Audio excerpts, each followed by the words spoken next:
WDB Philadelphia, the talk station.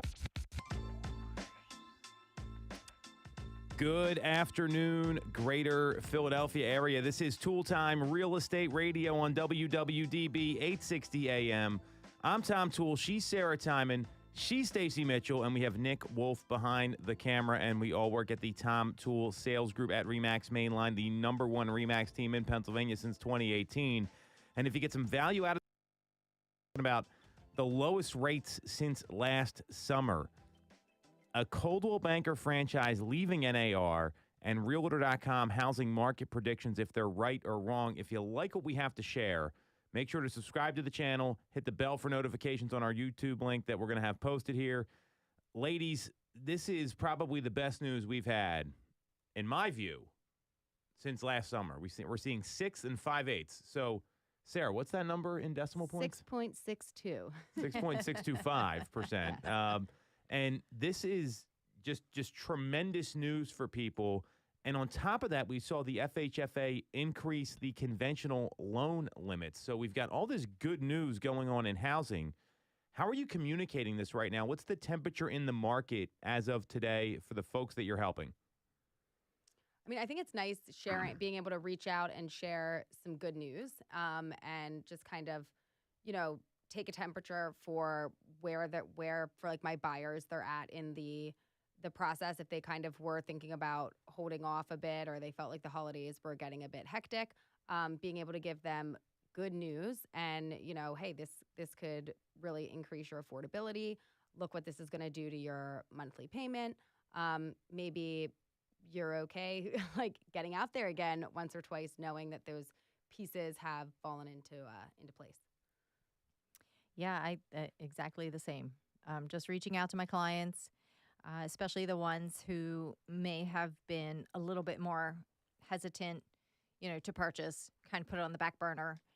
just to let them know if they're not paying attention, pay attention because interest rates are coming down. So it's very exciting, and they're excited too. I found for the most part, people are really happy to hear that news, and it does pique their interest, and it sparks their, curiosity. They want to start. I see them. There's more traffic on their site. I see it coming through, especially on the MLS too, when I get the notifications when somebody logs in. So to me, it's been very, very good news. To my clients, it's been very well received. So I think we're moving in the right direction. Yeah, and then I think being able to kind of break it down a little bit further from just like rate to rate, but like, hey, on a $400,000 house, that's $350 a month less. So Savings, yeah. right. So, being able to give them both the rate, which may or may not mean something to them, and what that means for their pocket. And for my seller clients that have been waiting too, it's positive news for them because they might not feel so locked in. Right. Getting into a low 6% interest rate instead of that 7 or closer to 8% interest rate if they're trying to get into a new house and sell their existing home. Right, and it helps them on both ends because that obviously on the buy end when they're going to be getting a new mortgage possibly or whatever, they're able to see the savings there. But then also on the for the buyers that would be purchasing the house that they put on the market, now they have a little bit more wiggle room as well. Yes, and also for buyers that are going to be potentially looking at their home, at my seller clients' homes. Yes. So they're going to have a bigger buyer pool, I believe anyway, with the lower interest rates. They're definitely going to have a bigger buyer pool. I mean, $300 can knock someone out of affording a home or not. I mean, Sarah, you're talking about $400 for a reason. That's right around where we see the average sale price come in on properties in our marketplace here.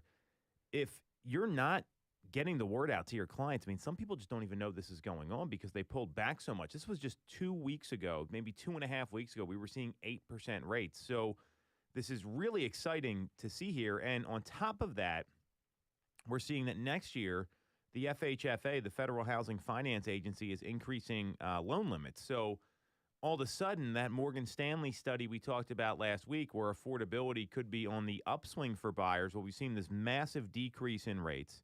We've seen loan limits go up. So now you can get a conventional loan with as little as 3% down on a property that's just over $800,000. And you can do a 5% down loan on a property that's $796,000 and change with these new loan limits. The loan limit for a conventional loan is now $766,000 and change. It's a 5.56% increase compared to last year. There's all these things happening right now that have drastically moved people from what I believe will be sitting on the fence to transacting at potentially a higher clip than what we saw in 2023. And this is all the more reason for people to be having meetings with folks like Stacy and Sarah right now because the word's going to get out. And once the holidays are over, when everyone gets over this eggnog-induced coma that they're in, where they just, it's holidays, not holiday months, right? And there's such an opportunity now to buy homes and to transact in normal conditions because after the first of the year, you're going to see a run on the market. You're going to see more homes getting listed, and you could be back into a really competitive situation. Right. And I think with these different things coming into play, this is a good time to also, continue to talk to your mortgage lender or talk to multiple mortgage lenders to find out, use them as a tool, for how can I afford this house now, and, use their expertise and, find out real time what this means for you. Yes, we have in-house premier lenders that we work with, and they provided us that wonderful chart the other day that really broke it down in great detail, the difference between, obviously purchase price, but what the savings are monthly at the different interest rates. So that chart, I put it in PDF immediately and JPEG immediately on my phone so that I can shoot it off to my clients because when they can see those differences, I mean, it's one thing to talk about it. Hey, you can do this, that, and the other. But when you have that information to actually share to your clients where they can study it at whenever they get a quiet time to look at it, it's very impactful. I thought that was really, really helpful that they put that out there. Mm-hmm. Well, it was smart because you don't have to be a mathematician to be a great real estate agent. You need to know how to calculate a few things. So these aren't tests that we're going on. These are appointments to convert sales. And a lot of people think they need to know it by hand or, backwards and forwards, no cheat sheets. That's a bad assumption, Stacey. I mean, you're talking to an agent who's doing, 50, 60 sales a year on average. And, hey, I downloaded it on my phone so I can show people. So I love cheat sheets. Why wouldn't you have a cheat sheet? I mean, Yep. it makes it, and it's no different than writing notes and having being overly prepared, which is what great agents do, because you got to be able to have this information ready on demand.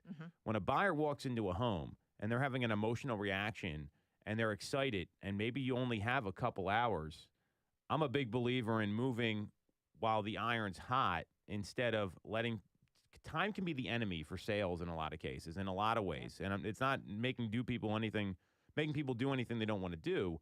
In my view, it's just being a smart, prepared agent. Because if you go to, an accountant's office during tax season, they know exactly what your tax rate's going to be. I mean, these aren't guessing games here. So all of this is going on, which I find is fascinating right now. And we talked a couple weeks ago about how that we're at an inflection point in the market. This is separation season for agents who are, again, they're taking the 3 or 4 days off plus whatever weekends are involved there and still working instead of just mailing it in, which is unfortunately what a lot of people do right now. Real estate consumers think something different is coming. And I want to share some of this data with you here. We went over all the good stuff. I mean, this is like the best, most positive news we've had, I would say, in months on this show with, commission lawsuits and rates and Jerome Powell trying to crash the housing market. So here's what consumers think. Lending Tree conducted a survey, and it's 2,000 U.S. consumers, so it's not a huge sample size.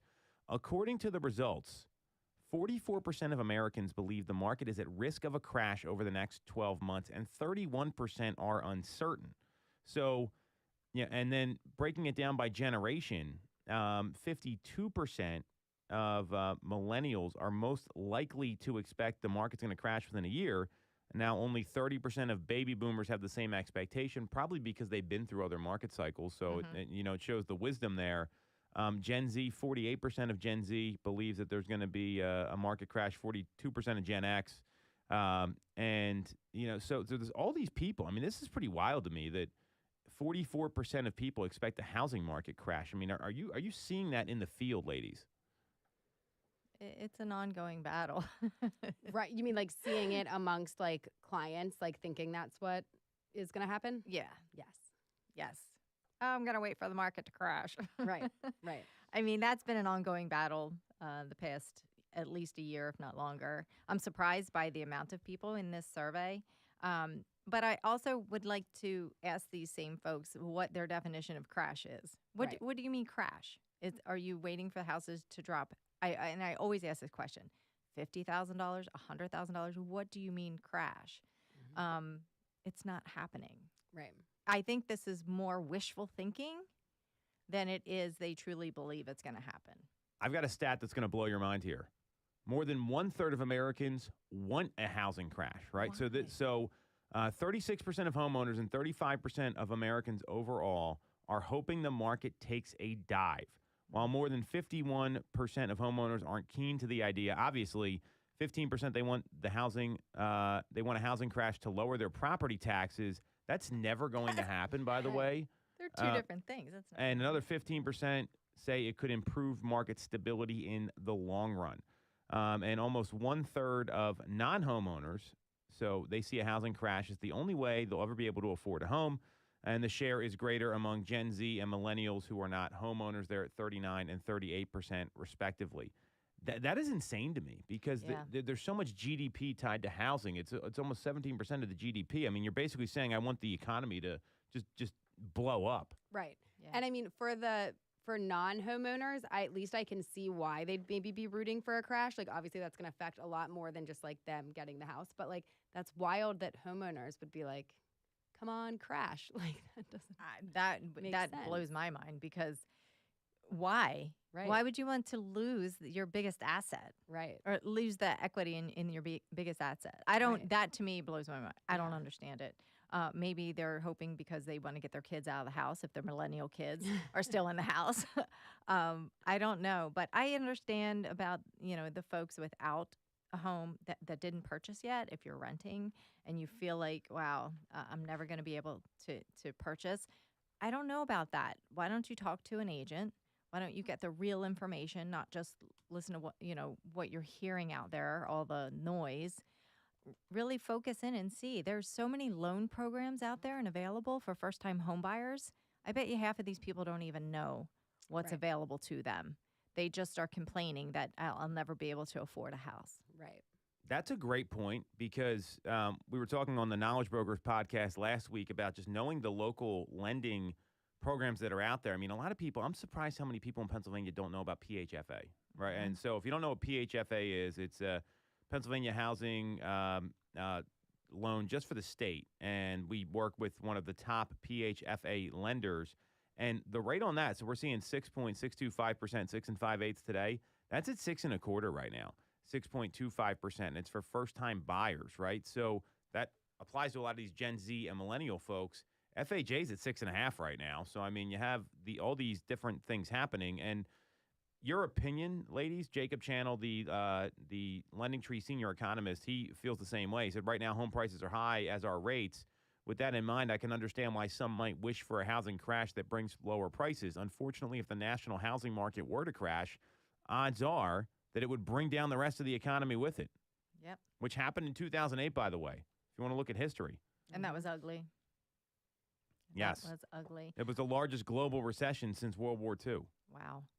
I'm currently working with a first-time home buyer, and he's approved for FHA. His lender actually has a program where he's going to get a 5% credit, to go towards his closing costs. So basically, he's got to come to the table with like $2,500. Mm-hmm. Wow. I know, 5%.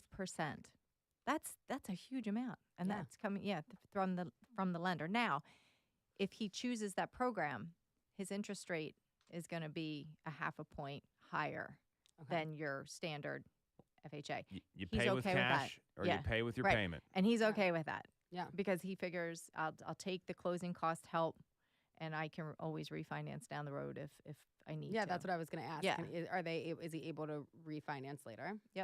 If he wants to, he's Yeah. able to do that. But yeah, I mean, I that was unheard of. I had to call the lender to ask him Like, to "Wait a minute, confirm is that. I'm this- like, "Are you sure it's 5%?" And he's Is like, this right? "Yeah, he was right." Yeah. Wow. So, for buyers out there who think they cannot ever afford a home, please reach out to a local agent, reach out to a trusted lender. There's so many programs that are available. And this really demonstrates how important it is to connect with someone that can actually give you information. I mean, so many agents, they just want to put you into a house and they feel like, oh, well, I've spent so much time with these people. But I know both of you, we've talked about it on the show here. I've had clients for years, and maybe you're not spending a lot of time with them, but it's a long process for them. And the goal is to guide them to making a good decision to help them get into a home ownership position or get in the right property for their household. Because if you're not doing that and making it about them, then they're not going to want to listen to what you have to say. And when the market turns like this, people tend to think that real estate agents are just telling people what the agent needs to say to sell a house, not what's actually going to benefit them. So backing off and taking time is really important. I mean, I've had clients I've nurtured for years, like plural. I mean, I think there's one person we're working with now. It was a 2017 initial contact. Wow. I have a child that's that old, right? I mean, Maddie would be 3x her current age, Sarah. So you have to look at it as playing the long game here. And if you're playing the long game, you're going to win in 2024. And we're going to get into that next here as we kind of look at what's going on with some of the stuff happening in the real estate industry. Here's the top worries that consumers have right now, and I want to end with this. So high home prices are 48% of non-homeowners. High mortgage rates are 35%. Homelessness is 30%. I'm assuming that means not owning a home. If that's just being homeless, we got bigger problems than that for sure. So there's, people are just concerned about affordability. And now that we're seeing rates have come down, and this study was published before rates came down to where they were. This came out last week. To me, this is all the more reason that you want to be putting the word out, using that script. Hey, Sarah, I'm not sure if you saw this. I'm just following up as promised. Rates came down to just above 6.5 today. That means you could be saying over $300 a month on your on a home that you were looking at just a couple weeks ago. Would that impact your housing plans? People don't know. And if you're not putting the word out, you're doing yourself and your clients a disservice. I look at this as an obligation of real estate agents. Anything else you two are doing to help inform the population about what's going on right now? I mean, we talked about, using these scripts. I mean, Stacey, you're downloading things on your phone and showing it to them. Sarah, I know we had a training today about some stuff about like email marketing. What else are you doing right now to get the population informed about what's happening? I definitely started sending monthly market updates. So, yeah, it's what's going on in our local market, what the interest rates are, what I'm seeing out in the market. And I noticed that there's a lot of people that are opening up those emails. They might not be responding, but I know they're getting the information. Mm-hmm. So to me, that's very positive. Also, but this is on the flip side for sellers. I'm sending the text quick CMA. Mm-hmm. Just log into Zillow and see where their home is right now. And Right. I'll tell you, I've gotten so much good response from that. Right. People are super excited about their gains Mm-hmm. just on Zillow. I mean, Right. that's Mhm. just a Zillow number. Right. Right. But their gains over the past couple of years. So sharing the good news with people is always a good thing. And I think we definitely need to do more of that. Yeah, and it is nice being able, I know we touched on this at the very beginning of the show, but being able to reach out with like, hey, this is exciting, Mhm. is always like it feels better when starting the conversation. Yes. Yeah. It's so good to have good news to share. Right, right. You know, it's Yeah. like I want to get out and tell, go through my database and tell people what's really going on. Sarah, both of you two are great at this. Sarah, in particular, I mean, you are excellent at staying positive in the face of like adversity, and I think that attitude helps you sell more houses and help more people, because no one wants that negative Nancy coming in. And Stacey, you're no different. But and it's when you come in with that kind of energy. Hey, like I got some really exciting news, and you start off like that. It's like you get people's attention. You can't be this monotone person. Like this is exciting news. This is the lowest rates that we've seen in almost 18 months. You better be shouting it from the rooftops and telling all your prospects right now, because if you're not, somebody else is.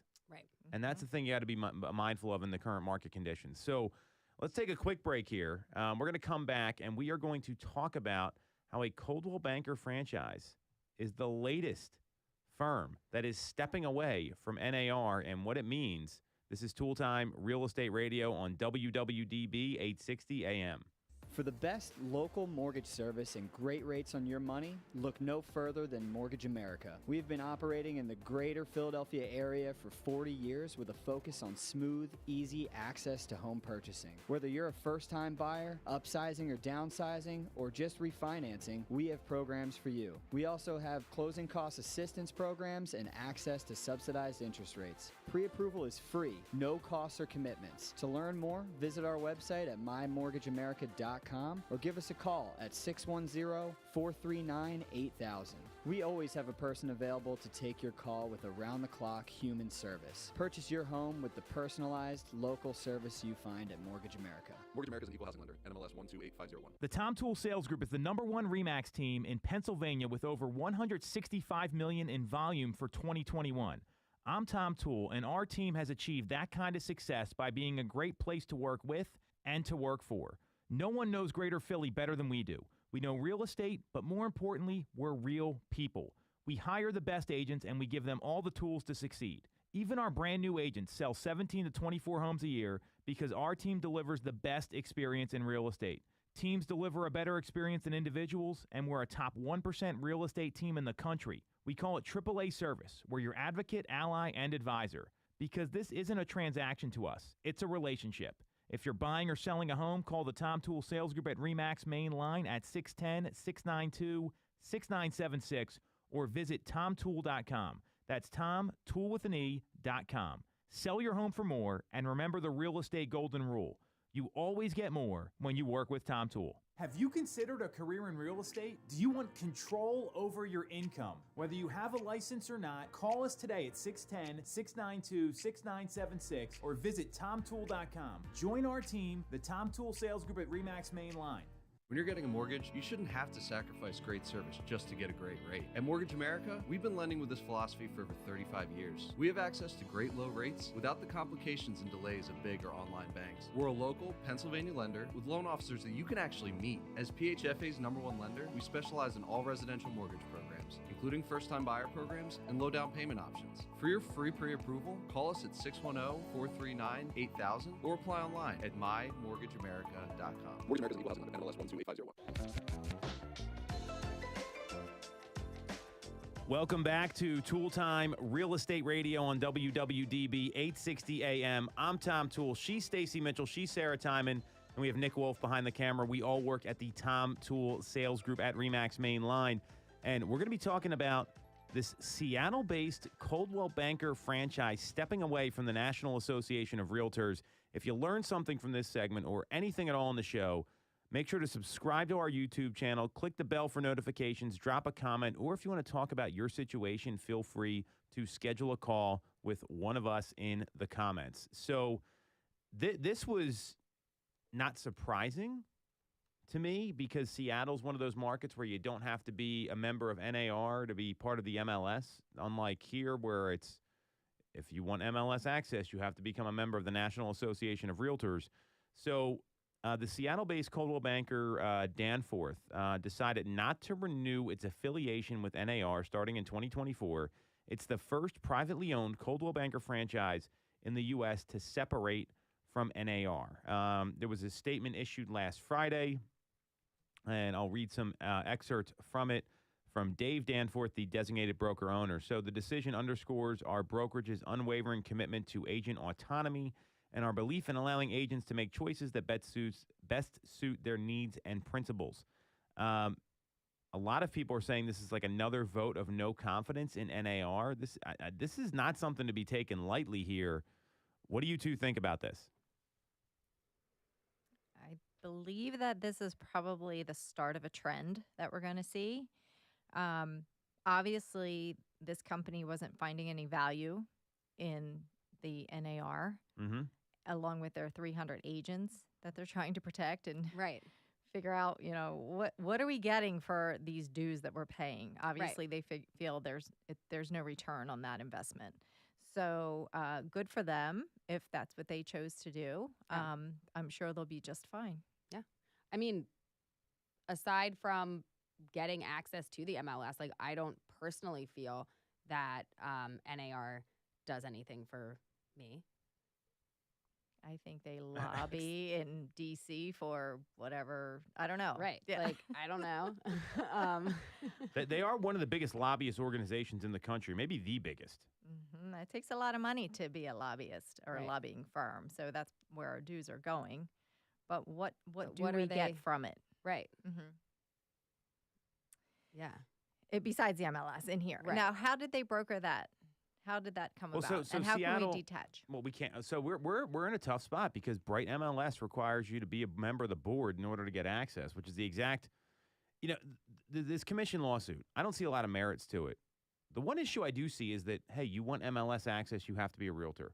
Like that is the one attachment I see here. I mean, we talked about what Jared James said last week, which the NAR and these other companies didn't lose the lawsuit. The other side won because they hired better attorneys and they ran a better case, which is, it's no different than watching a sporting event where the team that's not the better team won because they had a better game plan going into it. So that very much is the case here. Now, Seattle and that market, they don't require people to be members of NAR or a local association to get MLS access. So that's one of the rubs here, and I think that's one of the challenges. So that's exactly how they brokered it. I mean, Dave Danforth, I mean, I don't know him. He came out and said, hey, we've gotten some value. The only thing I really see that has value is the dispute resolution from the Board of Realtors because it keeps a lot of nonsense out of court. Okay. It's a lot easier to work out deposit money issues where everyone kind of agrees on something. I've been through a couple of those, and it's also, agent-to-agent disputes that are very clear cut, but people are just not cooperating and they're not moving ahead. So I Right. do like it for those reasons, but that could be done separately outside of NAR, or they could just have the local board. I mean, that would be something that's a little Right. different. So to me, this is just it. If companies are going to start to do this, Redfin already announced the company separation in early October. Anywhere in Remax, they settled the lawsuit. Anywhere's the parent company to Coldwell Banker, and it allows company-owned brokerages to end their NAR membership if they choose. I don't want to speak for what our firm would do because we are an independently owned and operated Remax franchise because we don't have it's not even an option, so there's really Right. nothing to talk about. And then all of a sudden, there's this verdict that comes out with, if you look at treble damages, it's going to be a $5.36 billion lawsuit that immediately went into appeals. I mean, this is just unraveling quickly for NAR. And had they, moved to try to settle this sooner and not go to court and not go to jury, I mean, I don't think we're even in this situation in the first place. And it's continued missteps by an organization that's supposed to protect its members, and all it looks like they're really doing is trying to protect their jobs. Yeah. What about further down? About the Department of Justice, the DOJ Mm-hmm. reopening its case against NAR? I mean, it's another thing that's unheard of. I Yeah. mean, so this is a great point, Stacey. So the DOJ has given oral arguments in the U.S. Court of Appeals to reopen its case against NAR for violations for antitrust. And this started, back in January. It was January 25th. The courts ruled that the closure of the antitrust suit was something that should have been done. I mean, they've never had these. It's an investigation, not a suit. Excuse me. It's unheard of for these things to be overturned. So, and unfortunately, it happens right after there's a presidential election. So you got to wonder how much of this is like policy based. And there's, for someone that spends all this money lobbying, it doesn't look like it's working out too well. It's not. I think that Right. whole organization needs a major, major shakeup. Like, if you could pick it up and just shake it up, it needs a major shakeup. Now, I know they put a new CEO installed. Like, I think, isn't she a temporary until Yes. they have somebody else come in? Other than that, that's the last thing we've heard about Right. NAR.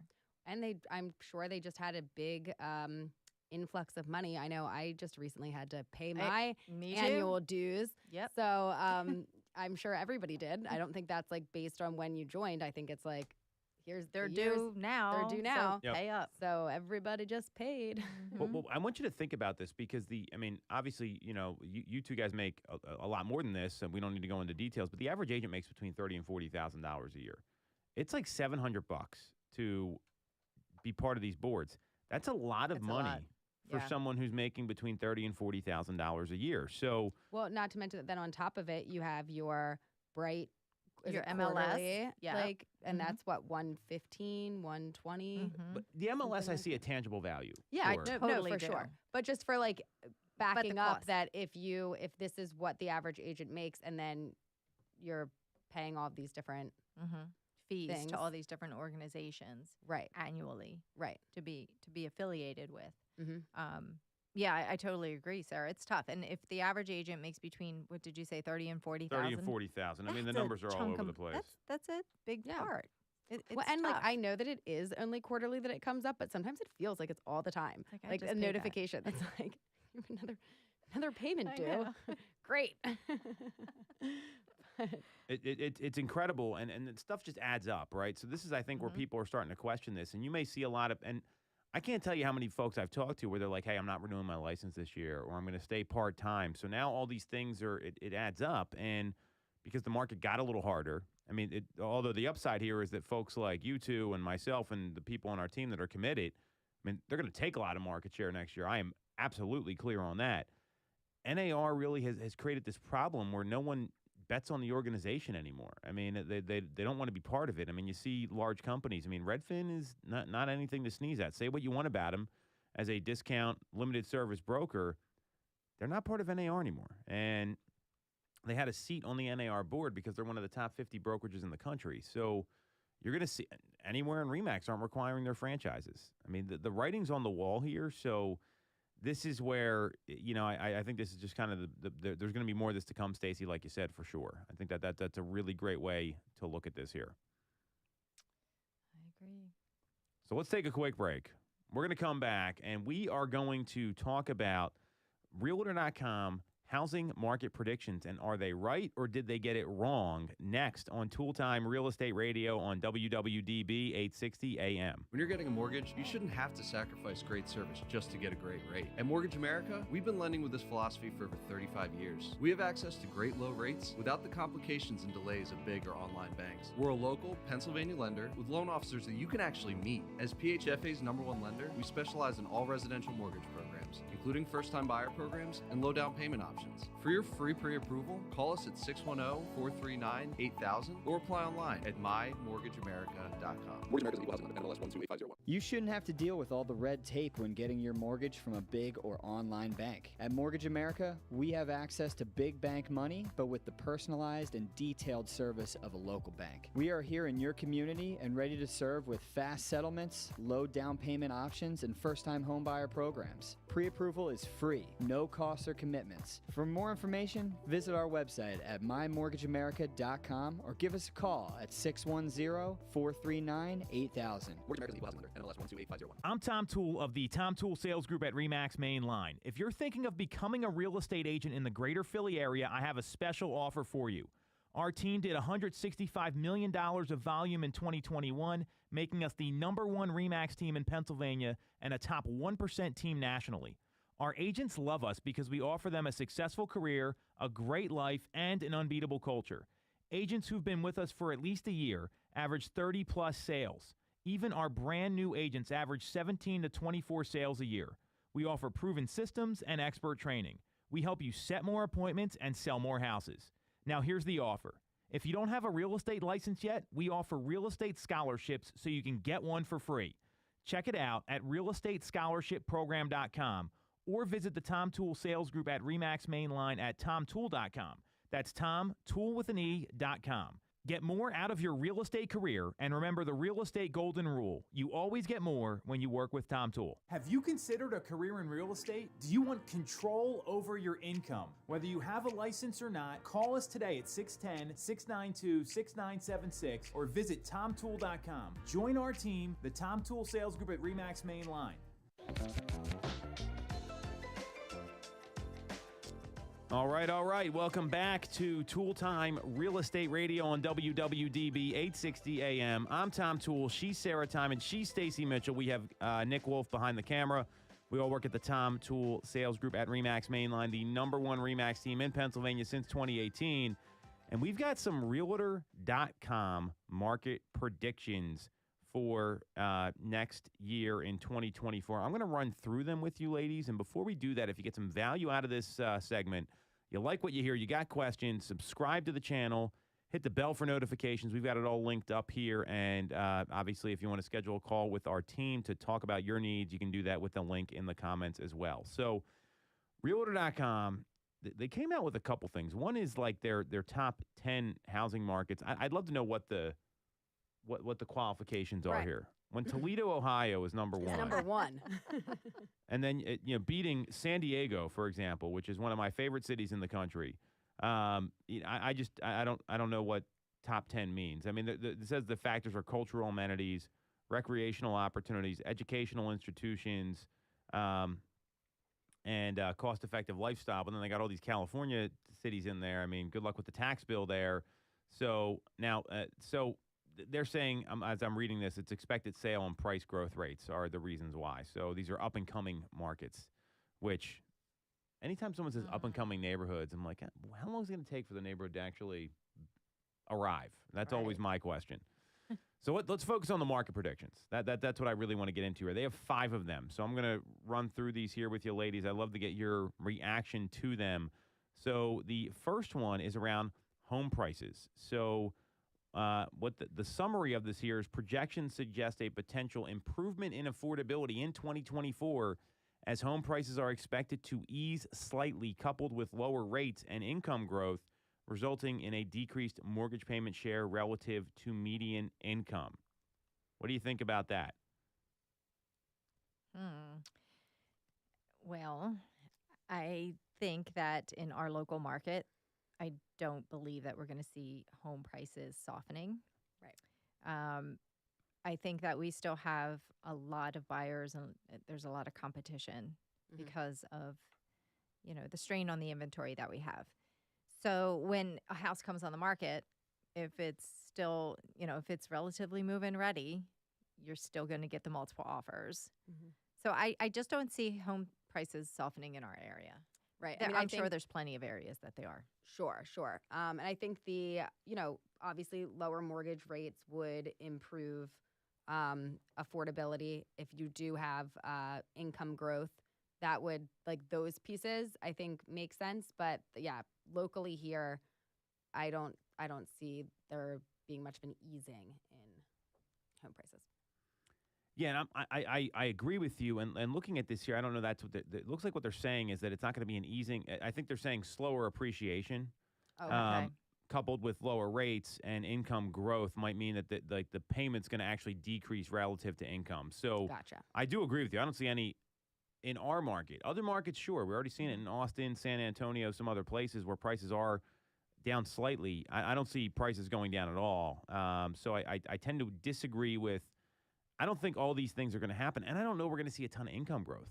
I think Right. that's a big question here. I think the only thing we're seeing right now is we got rates at 6 5/8, so that's going to help. Mhm. Home prices easing slightly. I would say they're going to rise slightly. Would be my, especially looking at the greater Philadelphia area here. So I tend to agree. I don't like everything in there. Number two, heading into 2024, home sales are expected to remain around 4 million as high costs deter existing homeowners from moving. Sales driven by necessities such as job changes and downsizing are anticipated to play a significant role. I would somewhat agree with that, but I think that there also have been people that have been, like, I think there is, like, a pent up group of people that have been wanting to move or needing to, like, transact, and we're waiting for the right time. And that as time continues to go on, I guess then they would just get pushed into the category of people that just really do need to move. Yeah, I think you're right. You always have those folks, but you're right, Sarah. The ones that have been trying to wait it out and sitting on the sidelines. Yeah. There's frustration, so they're like, you know what? We have to do it. We have Yeah. to make a move. We could be sitting here waiting another 3 to 5 years. Right. And we don't know. Nobody has a crystal ball. Right. So, just make the move. But I think that with if the interest rates continue to remain where they are or even decrease more, you're going to see some sellers coming back into the market. So we could have a little bit higher inventory, which would be great. Mm-hmm. So I think barely budge is it's a little much here. I'm clear we're going to see more homes sell. I mean, if rates are at 6 5/8, like that, all of a sudden, I mean, you get to 6.5, you get to 6 1/4. That's going to bring some people to the market. And remember, we've seen 49% price growth since 2020. So there's going to be some people that might have regret of what they bought and say, you know what, we've got enough equity in the home. We're going to move again. We bought this. We knew we weren't going to be here forever.